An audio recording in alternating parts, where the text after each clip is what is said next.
Hello বন্ধুরা, সবাইকে good afternoon. তো সবাই কেমন আছে জানি না। তো আমি একটু হালকা পাতলা অসুস্থ আছি, তো স্কুলে এসে আর কি মাথা টাথা ঘুরতেছে।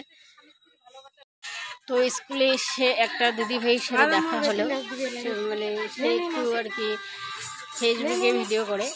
তো আমি জানি না, এমনিতে ভিডিওতে আর কি লাইক কমেন্ট করি দিদি ভাইটাকে, কিন্তু জানি না যে এই স্কুলে তার মেয়ে পড়ে আর কি।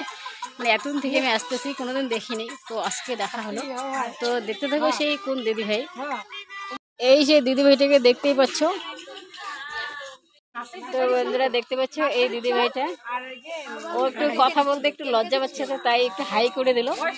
তো সবাইকে থ্যাংক ইউ সো মাচ, সবাই ভালো থেকো সুস্থ থেকো। এখন আমাদের ছেলে আর কি মানে এক্সাম শেষ হলো, এখন তো ওরা টিউশন শুরু হবে, এখন মানে খাওয়া দাওয়া করাবো বাচ্চাটাকে, তাই আর কিছু বলবো না।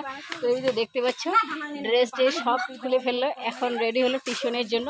এই যে বাচ্চাটা একটু লজ্জা পাচ্ছে। তো দেখতে পাচ্ছে এখন আমার ছেলে খাচ্ছে, খেয়ে দিয়ে তারপরে হচ্ছে টিউশনে ঢুকবে। তো এই যে দেখো আমি বাজার থেকে লুচি নিয়ে আসলাম, লুচি সবজি আর হচ্ছে একটা মিষ্টি, কারণ ও বেশি ঝাল টাল খেতে পারে না, তার জন্য একটা মিষ্টি নিয়ে আসলাম। তো সবাইকে থ্যাংক ইউ সো মাচ।